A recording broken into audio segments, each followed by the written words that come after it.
6 mois avant ce tournage, Christophe dormait encore au chaud, dans un lit. C'est son premier hiver dehors, et il se réveille tous les jours avant 5 heures. À 58 ans, il s'est installé sur un quai de gare et passe ses nuits sur 3 sièges en métal. Tu vois, j'ai quand même tout prévu. Hein. Les petits sachets. Qu'est-ce qu'il y a dedans? De la mousse de chaise. C'est pas très confortable. Hein.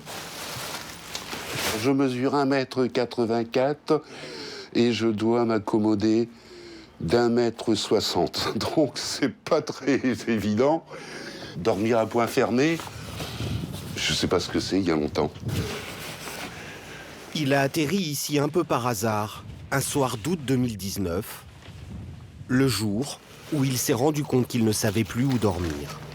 Je suis arrivé ici, j'ai vu que c'était ouvert sur l'extérieur. J'ai regardé, je dis c'est calme, tout. Je lui dis ça me convient. Je sais pas pourquoi, je dis c'est ici que je vais. C'est tout, j'ai senti quelque chose dans lequel je vais avoir la sécurité. La nuit, la gare est fermée. Il est seul sur le quai, à l'abri des regards. Et chaque matin, il se prépare pour le premier train.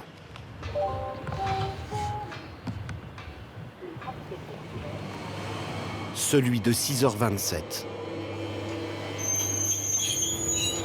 Christophe se mêle alors aux voyageurs, fait mine d'être l'un des leurs. Mais ce matin encore, il ne montera pas à bord.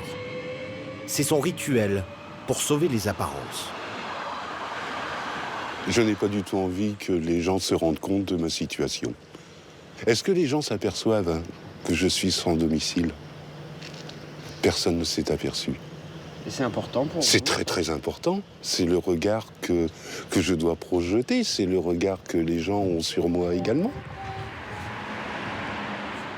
Depuis qu'il est à la rue, Christophe marche, sans cesse. 6 kilomètres ce matin-là, pour se rendre dans un accueil de jour, une association qui permet aux sans-abri de faire leur toilette et de prendre un petit déjeuner. Vous servir quelque chose? Je prendrais bien un café, s'il vous plaît.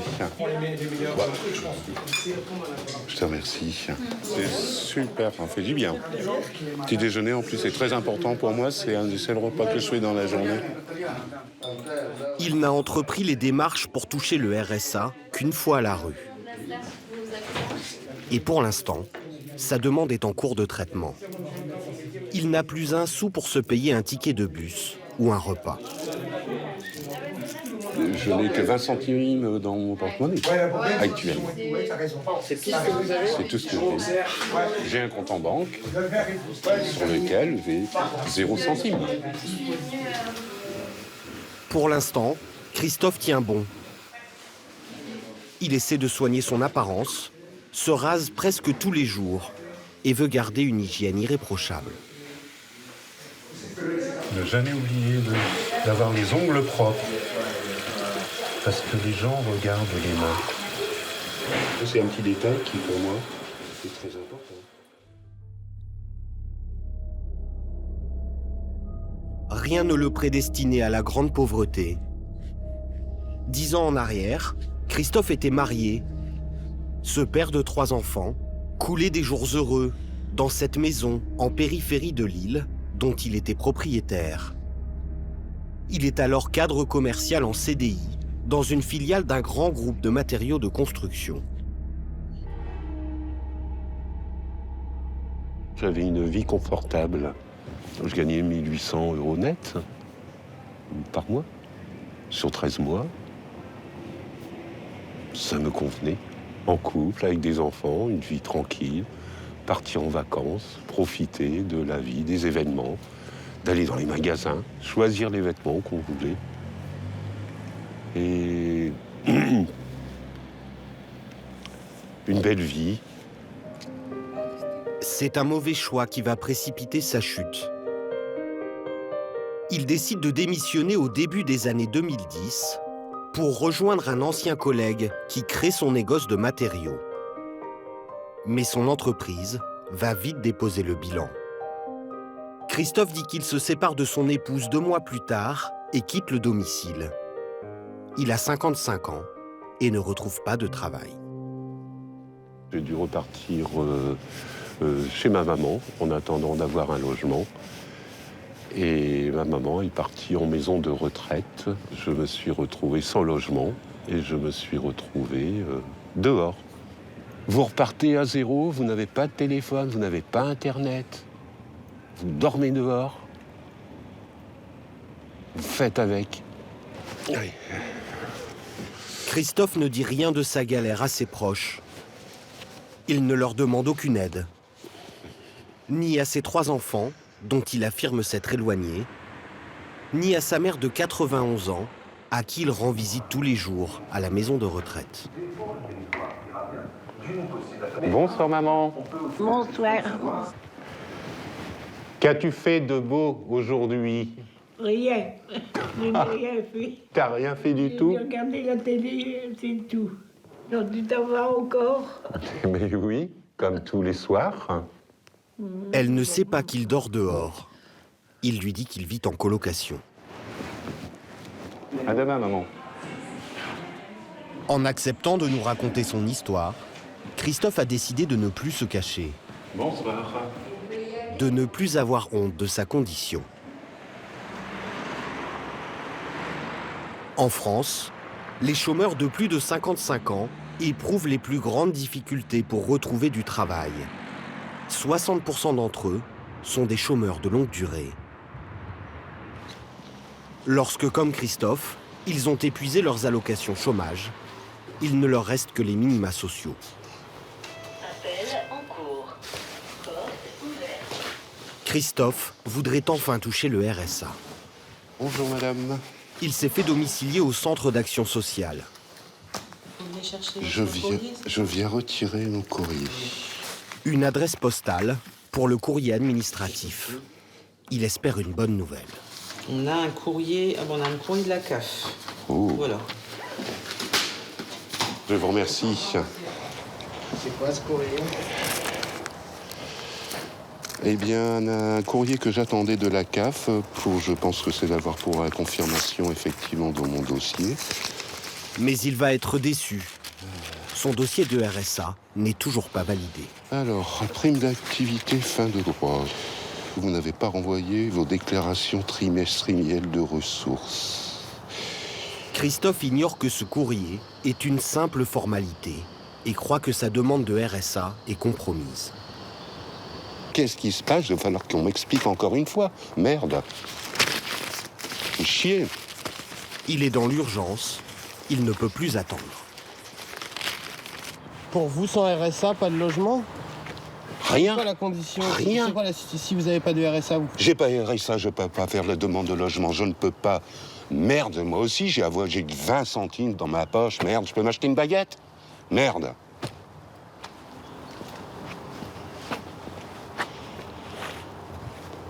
Faut que je fâche la manche? Christophe est prisonnier de la spirale du déclassement. Mais il percevra son RSA 1 mois plus tard. Depuis ce tournage, il vit toujours des minima sociaux et n'a pas retrouvé de travail, mais un logement et une copine. Ceux qui ont connu la rue ont souvent peur qu'elle les rattrape, même s'ils ont fini par remonter la pente. Dans un quartier chic du 7e arrondissement de Paris. En février dernier, un nouveau salarié fait son apparition derrière le comptoir de cette boucherie. Et au bout de 3 semaines, Didier est déjà très à l'aise. La semaine prochaine, il y aura les 8 rues de On a dit les deux Montbéliard, le boudin blanc et le boudin noir, c'est ça. Il a travaillé dans des maisons prestigieuses tout au long de sa carrière. Ça fait combien d'années que vous faites ce métier-là? Que je compte, ça fait depuis l'âge de 16 ans. J'en ai 50, donc ça fait 34 ans. 34 ans que je suis boucher. Vous l'aimez ce boulot? Ah ouais, c'est une passion. Surtout quand on travaille dans une boucherie de qualité et de la viande de qualité. Mais ce que les clients ne savent pas, c'est que leur nouveau boucher préféré est sans domicile fixe. Vous avez goûté? Non, non. Regardez. Didier a décroché un CDD à mi-temps d'1 mois, payé 1 500 €. Il a la chance d'être compétent dans un secteur où la demande de main-d'œuvre est forte. Ce sera tout. Merci. Son jeune patron, Nicolas, est ravi. Quelqu'un qui connaît très bien son métier, ça se court plus trop les rues. Donc j'en suis très content et j'espère qu'on va pouvoir trouver à faire quelque chose et pourquoi pas déboucher sur un CDI. Moi, je serais le plus heureux. Ouais. Un CDI, pour Didier, c'est plus qu'un contrat de travail. C'est la possibilité d'enfin s'en sortir financièrement après 3 ans de galère. Un croissant, ouais. Ouais, c'est sympa. Dans sa vie d'avant, le boucher avait une situation plus que confortable, mais il a brûlé la chandelle par les 2 bouts. J'avais un poste à responsabilité. J'étais dans une grande enseigne parisienne et je gagnais 5 000 € par mois. Net. Net, mais à côté de ça, j'avais une vie, je claquais tout. Voilà. On prenait beaucoup de cocaïne. Je prenais 3 grammes de cocaïne par jour. Son addiction lui fait perdre son emploi. Tout va alors très vite. Lui et sa compagne se séparent. Il quitte le domicile. Sans argent, il se retrouve à la rue, où il affirme s'être sevré de sa dépendance à la drogue. C'est là. 2 mois avant ce tournage, il dormait encore sur des cartons, Juste là, en bas. au pied de cet immeuble. Vous dormiez là? Ouais, je dormais là. Ouais. Je dormais là et j'arrivais à 23h, 23h30 et je partais le matin à 6h, 6h30, j'étais parti. Pendant 3 ans, il alterne contrat précaire, travail au noir et période d'errance. Et c'était là que je cachais mes affaires. Malgré ses efforts, impossible de reprendre pied durablement. Mais ce qui est compliqué, c'est de travailler et de dormir dans la rue. C'est pas Parce que moi, les gens qui me disent on peut dormir dans la rue et travailler, c'est pas possible. C'est impossible. Moi, je commence à 6h ou 6h30 le matin. Je finis à 13h, je reprends à 15h30 et je finis à 20h. Mais je vais vous dire, quand vous faites 11h ou 12h par jour, vous pouvez pas dormir là, sur un carton, et aller au travail le lendemain matin. Et comment je fais pour me laver, pour me changer, pour prendre le café, J'ai quand même 50 ans, donc voilà. Et moi, je veux travailler et je veux retrouver ma vie normale que j'avais avant. Avec l'aide d'une association, Didier a enfin réussi à se sortir de cette spirale négative. Le soir venu, il se rend dans ses locaux, où il réside en compagnie de 6 autres SDF. Un centre d'hébergement temporaire et gratuit pour l'hiver. Merci. Attention à vous. Il dîne avec 4 bénévoles qui préparent les repas et dorment sur place. On fait tous la vaisselle, on met les couverts, on nettoie. C'est un peu comme une coloc. Ouais, c'est une coloc, ouais. Ouais, c'est une coloc, ouais. Gloire et louange à toi, Seigneur, pour ce pain que nous allons partager. Pour notre Père et du Fils et du Saint-Esprit. Amen. Les encadrants sont des fidèles de la paroisse catholique voisine. Ils se relaient chaque soir. Les sans-abri, des hommes exclusivement, sont sélectionnés pour leur capacité à vivre en collectivité. Ils doivent se conformer aux règles, repas à 20h, coucher à 22h et réveil à 6h30. De 20 petits-enfants. Et tu commences à quelle heure le matin, du coup? Je commence à 8h. 8h, sauf demain, je commence à 7h. On a beaucoup qui voudraient être à notre place et qui sont dehors. Mais c'est pour ça qu'il faut en profiter pour pouvoir rebondir et puis retrouver du travail tout de suite et un logement. Ce n'est plus la rue, mais ce n'est pas non plus le grand luxe. Tout le monde dort dans la même pièce, en s'aménageant un petit coin. Ça, c'est votre lit, ça. Ouais, ça c'est mon lit, ouais. Je mets le petit matelas.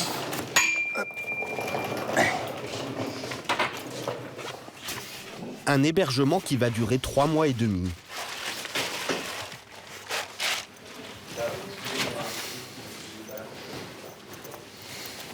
Salut les gars. Attends, je te fais un bisou.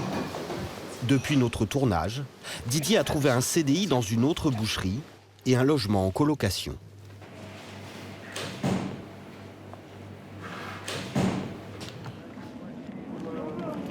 Aider les sans-abri à sortir de la rue avant qu'il ne soit trop tard. C'est la mission que s'est fixée Jean-Luc.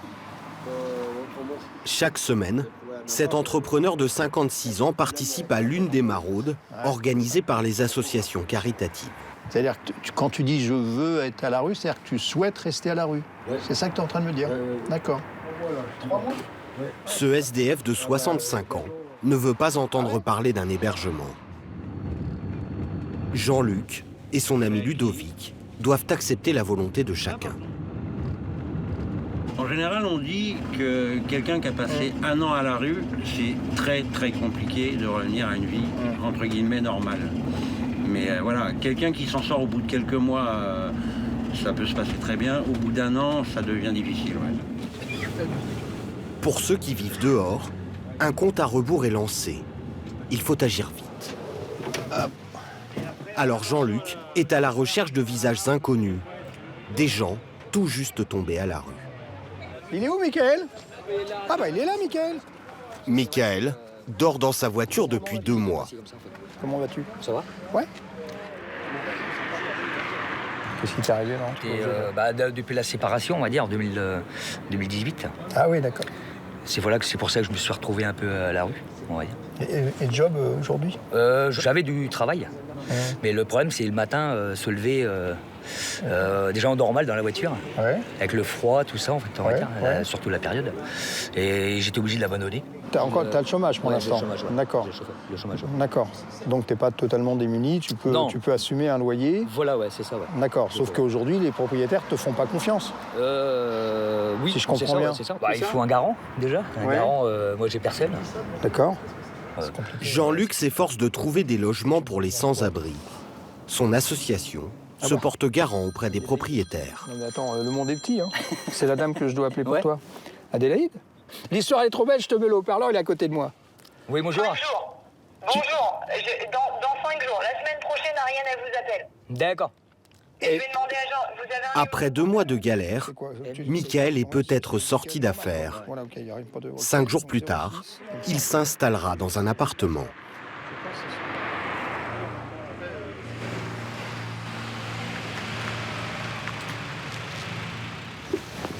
Le jour, Jean-Luc enfile son habit de dirigeant d'entreprise.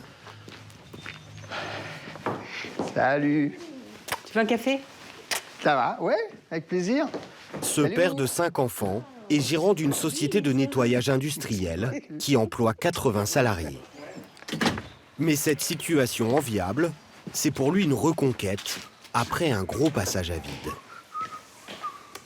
Jean-Luc a lui aussi été SDF pendant quelques mois, à la fin des années 90.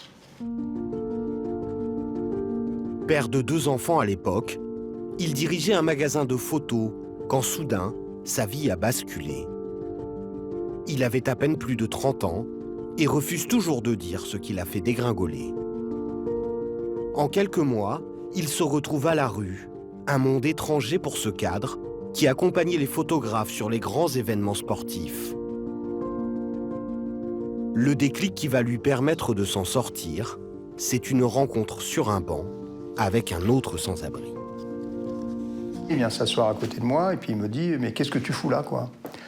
Alors je lui dis « Bah, comme toi. » Il me dit « Ah non, pas comme moi, non. » Je lui dis « Bah, comment ça, pas comme toi ?» Il me dit « Bah, écoute, moi, je suis un ancien ingénieur, j'ai choisi d'être dans la rue parce que j'en avais marre de tout un système. Donc voilà, j'ai décidé de tout laisser tomber. Toi, tu subis, c'est-à-dire que tu vas pas bien, t'es arrivé une galère, t'es pas encore là depuis longtemps, t'es pas encore atteint, tu picoles pas encore, donc lève-toi. Et c'est vrai que s'il m'avait pas dit ça, bah, peut-être qu'aujourd'hui, j'aurais pas 3 enfants de plus et 4 petits-enfants, quoi. Après cette rencontre, Jean-Luc se reprend en main et retrouve du travail. Aujourd'hui, plus que quiconque, Il sait l'importance d'avoir un logement pour rebondir et la difficulté de s'en procurer un. Il a rendez-vous ce jour-là avec Jonathan, 36 ans, et Dolores, 34 ans, à la rue depuis 4 mois. Merci. À toi l'honneur. Je te laisse passer devant. Le couple va accéder à un rêve jusqu'ici inaccessible. T'es là, nanana. Ah, c'est typique, ouais, effectivement. Génial, génial. Un 2 pièces de 29 mètres carrés au centre-ville du Mans. Impressionné. Génial. Merci beaucoup. Ah oui. C'est trop mignon. Je vous laisse découvrir. Loyer, 350 €. Sympa, là. Vous pouvez monter à l'étage. Une belle petite vue, c'est sympa. Ouais.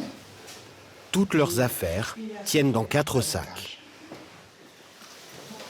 Là, ça va nous changer. Prendre une vie sociable, ne pas se travailler toute notre maison sur nous, inspirer, puis après, on va venir trouver du boulot. Et puis on va être... Se remettre dans le bain. Voilà.